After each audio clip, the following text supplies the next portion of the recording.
The jury has this case now. We don't know how long it's going to be. Right now it's 2:14. I doubt that they can get a verdict. I think even if they all believe she was guilty of everything, it would take a couple hours to fill out all those forms. There's 12 charges. So I wouldn't count on a verdict today, but I'm going to be staying here until the court closes and the jury's dismissed for the weekend, which I believe is a 3-day weekend. Does anybody have any questions I might be able to answer? I'm here alone in the corridor, which seems to be a good place to hide from the maddening crowds, especially the supporters of Ashli Ford, who I must say have been well behaved this week, all in all. But they can get a little volatile, and I haven't been shy. So, does anybody have any questions they want to ask? I can probably answer questions if you have them. Big Billy is here. Julie joined. Lori is here. I feel like Miss Barbara on the Romper Room, but I'm not Miss Barbara. Edith Gillian joined. I really appreciate you being here.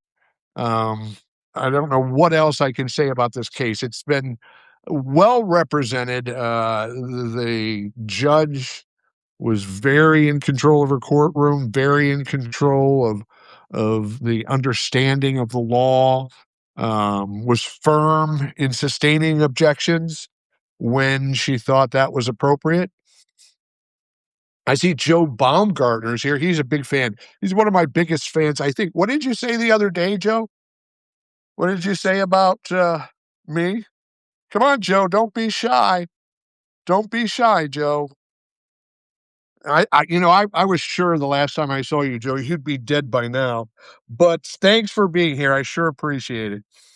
Did Ashley have any other defense other than the fact everyone except her is lying? Did she have any other defense? I don't think she did.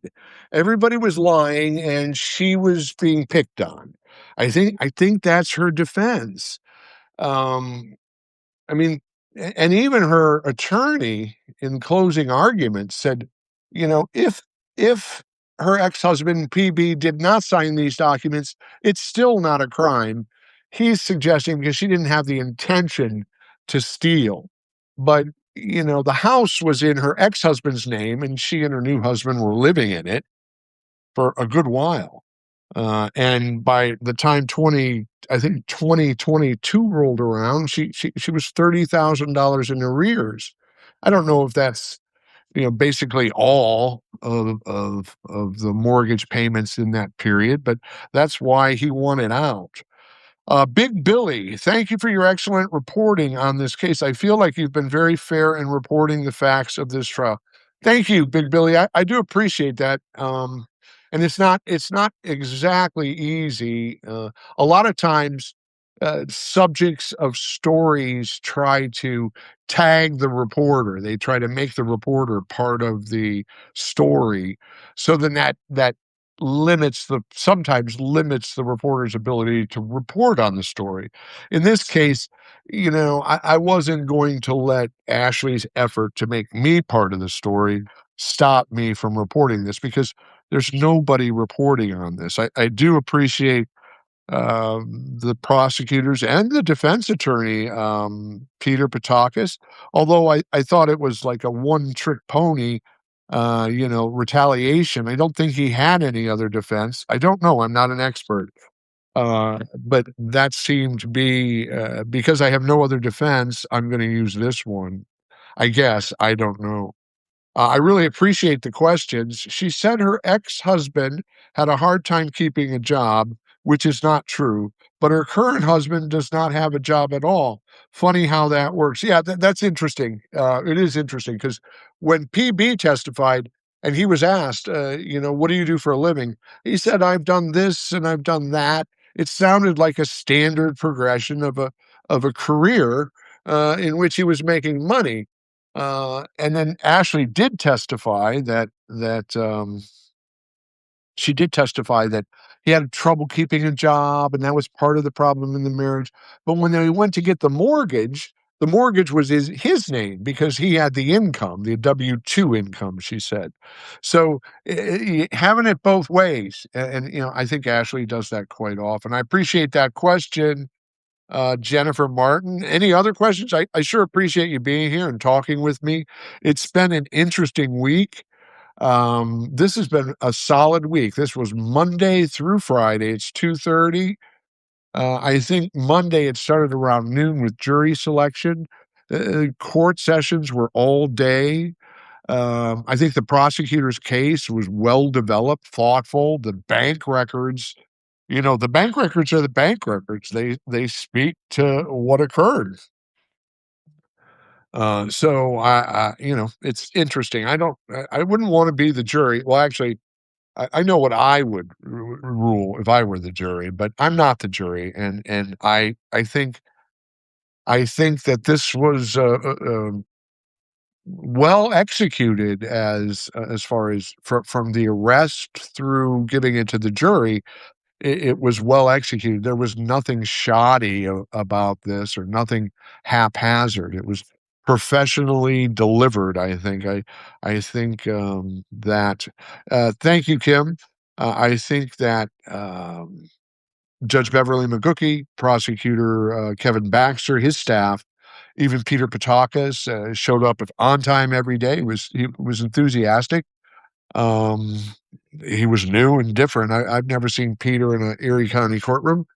He and I have had our words in the past. He's emailed me numerous times, getting smack nasty on me, and I would do an analysis. I would do an AI analysis of his emails to me, and several times the analysis was, "This guy's over the top with you." And he's on the border. And that's neither here nor there. I met Peter before he represented Ashli Ford, or I talked with Peter before he represented Ashli Ford. I met him when he was actually representing the Amanda Dean family, the Amanda Dean family, and he was sending Ashli Ford a cease and desist letter and calling her a nasty woman. So I think Peter's attracted to the First Amendment aspects of this case, which I don't believe are true. Just because the First Amendment is not to be used as a weapon to threaten people or harm them with unsubstantiated or provably false or demonstrably false allegations of wrongdoing. Ashley does that all the time. It is shameful. I agree with Kevin Baxter that she's cold, cunning, and whatever he said. I'm going to put that in the story tomorrow. The story's coming out late unless there's a verdict. If there's no verdict, there'll be a story about the closing arguments, but the meat of this story has already happened. Don joined, Raylan joined. I really appreciate you being here. Dennis White, you have been there listening to testimony every day. Do you feel she had any defense at all? I think in his closing arguments, Kevin Baxter said the defense was an excuse, that Ashli Ford has an excuse for everything, and she makes it up on the fly. And so no, I don't think a real defense was proffered up. That's just my opinion. Her lawyer said she just wanted to get him off the mortgage, except what she did was put him on the mortgage, and then she received a COVID grant in his name without him even knowing it. And she wasn't benefiting, as Baxter said in his closing argument, she wasn't benefiting anyone in what she was doing except for herself. You could argue that she was benefiting from children. And at one time, Ashley said she put her name in her name. She put her children's name on it, which was not true, but that happens. Baxter called her cool, cunning. She's a cool, cunning, established con artist. That's what Kevin Baxter said about Ashli Ford in his closing arguments. Um, just looking at some notes, and the notes are just all over the place, but I'm usually able to decipher them, and I've got the closing arguments recorded. I don't want to go listen to them again, but um, nowhere in all of these documents that we foresee. It wasn't, so Ashley turned over documents, but what Baxter claimed is she didn't turn over the documents that showed there was a problem. She turned over a series of documents that were to her convenience, that served her. They were self-serving, is what Baxter said. They weren't an effort to get at the truth of what happened. They were an effort to hide what happened, according to Baxter. And yeah, Peter's like, that old saying about Chinese food, you need to eat again.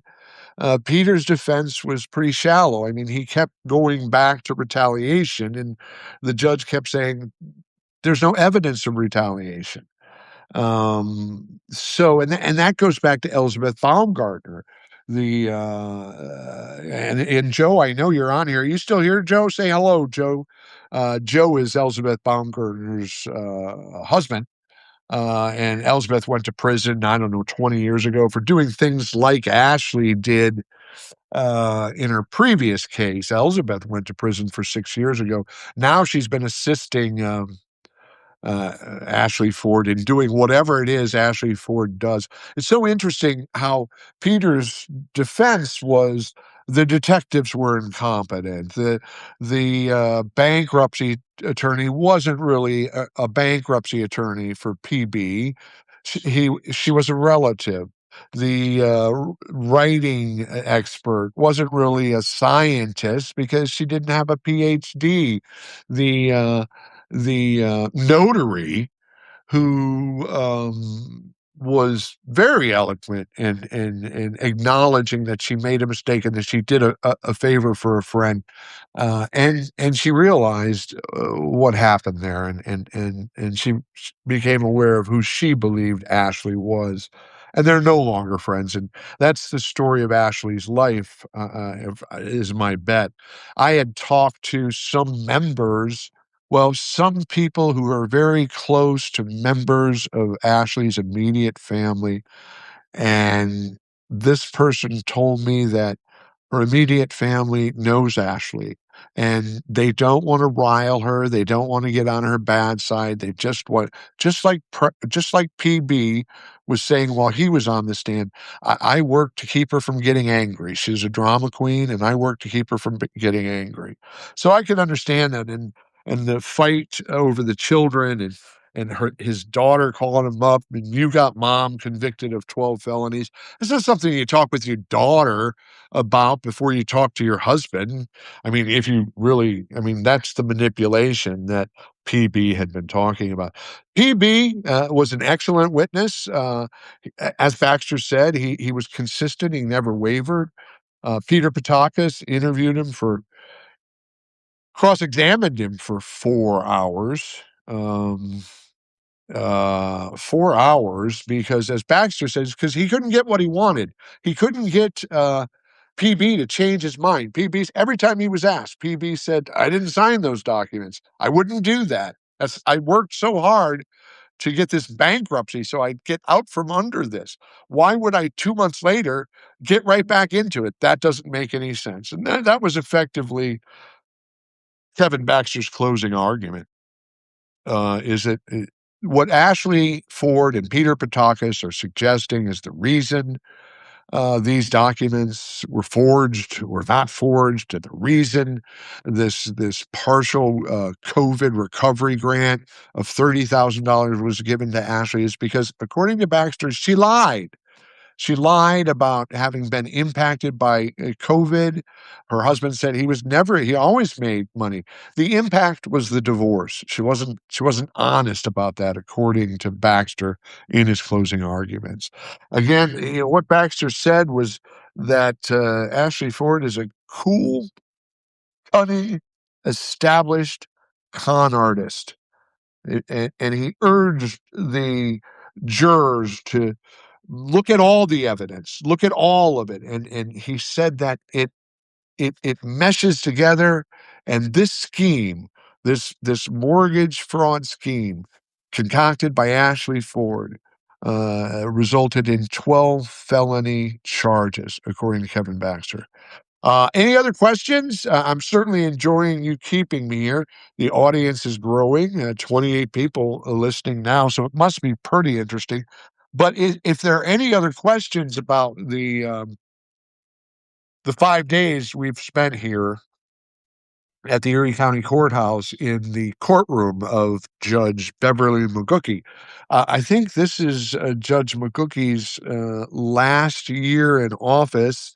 I spoke to the incoming judge, Tom Duza, and I think he said it's 200 days before he takes office. He's been here as a magistrate, so he's very good. But with Judge McGookie, I mean, you really see a pro who knows what she's doing in a courtroom. It was good, and that's the same goes for Baxter. Baxter's very, very understanding of the Ohio Revised Code. So interesting. My history with Kevin Baxter and Peter's suggestion Peter's suggestion, I guess Elspeth Baumgartner's suggestion that everybody's working together, and that's what one of the things Baxter brought up is, you went from one detective who conspired with another detective who conspired with the federal agent in Washington, who conspired with the handwriting expert at BCI in London, Ohio, who conspired with Baxter, who conspired with the sheriff's detective. It's just not plausible. I mean, that all these people could conspire to get Ashli Ford. It's just not plausible. I guess I'm gonna keep talking because the audience keeps growing. Um, is there anybody else that have any questions? I sure appreciate everybody who's joined us. Mike has joined us. Kim Palma, thanks for reporting. I sure appreciate that. This reporting is, I love to be a reporter. I've been an editor for so long, but I've also been a reporter. I took on those duties as the register was shrinking. Now I'm staytuned.com. Please like, share, comment, and subscribe. Most importantly, subscribe. Well, they're all important. You can subscribe for free. You'll get a lot of copy. You'll get everything. You'll get all the election coverage. You'll get all the breaking news coverage. You won't get many videos, but it's only $5 a month. And we do have scholarships and free subscriptions. If anybody thinks somebody should get a free subscription, I'm happy to do that. If anybody has a subscription and they're just tight for renewal, we can renew it for 6 months, we can renew it for a year. We're more interested at staytuned.com of getting news out there. I'm worried that there's a news desert being created. I've read the register coverage and it's been okay. But it's not like my coverage. I mean, my coverage is detailed and the register isn't doing that like I do, and I'm not complaining. I do have another question. I can't see any other outcome than a guilty on all charges. She has fooled a lot of people throughout the past few years. She thought she became someone important and was untouchable. She actually ruined some people's lives with false allegations. That's a comment from Big Billy. Big Billy, I sure appreciate you being here. Boop joined. Jennifer Martin, did they have the actual phone recording? I didn't hear the deep voice one. I know I've heard the deep voice call before. There was one call that was a little bit deep, but she clearly identifies herself as PB. And when she's asked, "What is your name?" and she says PB, the initials for her ex-husband. And then saying, "What are the last 4 digits of your social security number?" And she gives PB's last 4 digits, and then she begins to talk. So the bank representative is clearly verifying that this is PB. Ashli is clearly telling the bank representative that she is PB. She wasn't an authorized user on the account, according to all the records that the prosecution got. They're also, Baxter brought up again the fact that, Gene Sanders wasn't here. Ashley Ford sat on that witness stand and said, Gene Sanders, the former Sandusky superintendent, of the city schools, the, beloved superintendent of the city schools is the uncle of her husband, Ezekiel. So on the witness stand, Ashley Ford name dropped and said, Gene Sanders will vouch for me. And Kevin said, where's Gene Sanders? Why isn't he here? Um, and so that is, typical, I think. You know, I was thinking that in listening to Peter Patakis, his direct examination of Ashley Ford during his direct examination, it reminded me of a Ashley Ford podcast, where she drones on and on and on, babbles. I mean, she's really gossiping, and then she's crying about children that she's helping. It's all bullshit. Now I will say that there is one person I know she helped, Kayla, and Kayla made a point of telling me that.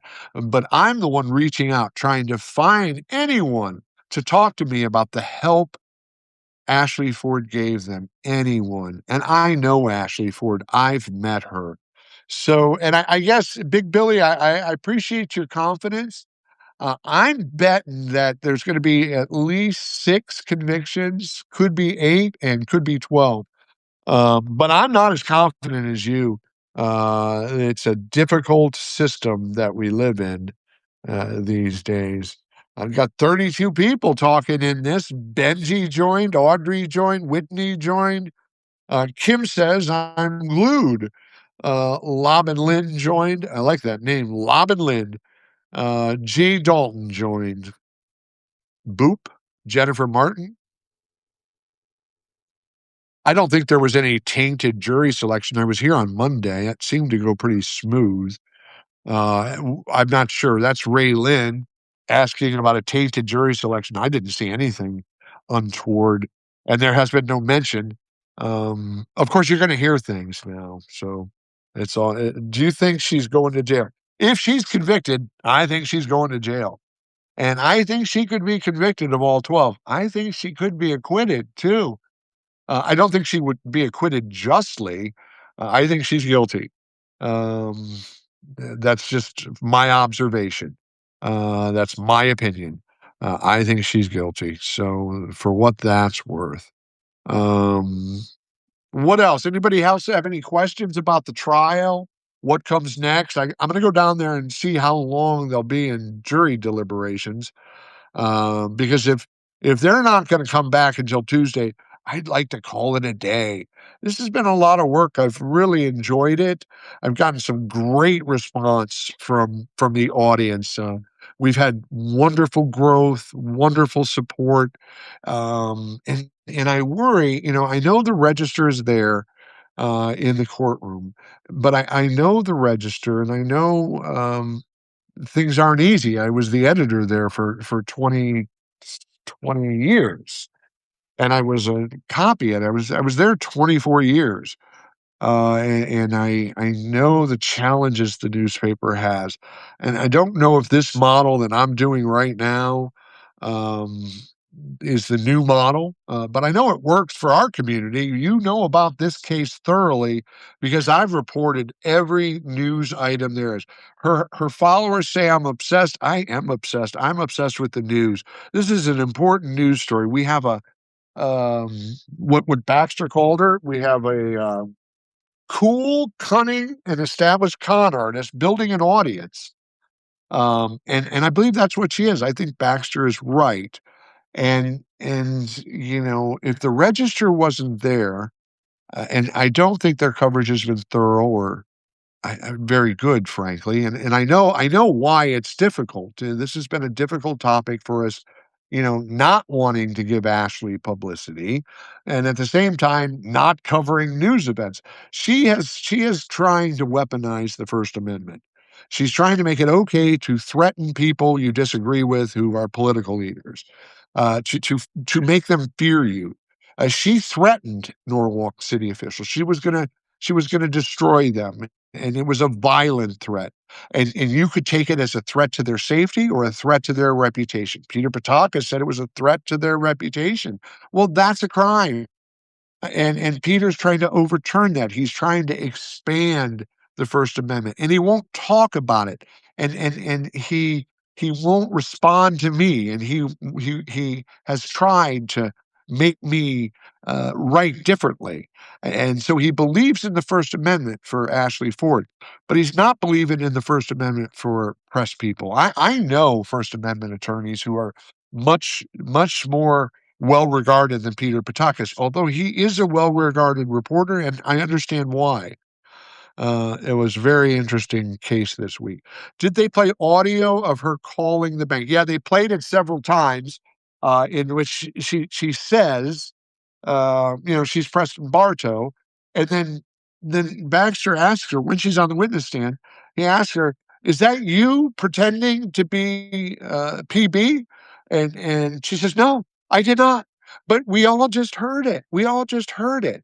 And she says she's an authorized user of that account, but there's no record of that. There was something else about Ashley Demore that at one point she used Ashley Demore or something. I'm gonna have to look that up and see what that means, but I'm gonna be reporting more on that. Yeah, 33 people here. Any more questions? I'm gonna look down here. Lob and Lynn, I'm glad you're here. I sure appreciate all the questions. I appreciate being with you. I'm gonna sign off for now because I'm just gonna check to see where the jury is and what comes next. I'll let you know one more time before the day's out where we're at and what happens next. And there might be a verdict. I don't think so, but I will let you know one way or the other. Thank you so much for being here and joining me. And please like, share, support, comments, but please subscribe. Subscriptions are free. A full subscription is $5. That's where we really need your support, but we just want your support. Thank you so much for being with us. This is StayTunedSandusky.com. I'm Matt Westerhold. Thank you.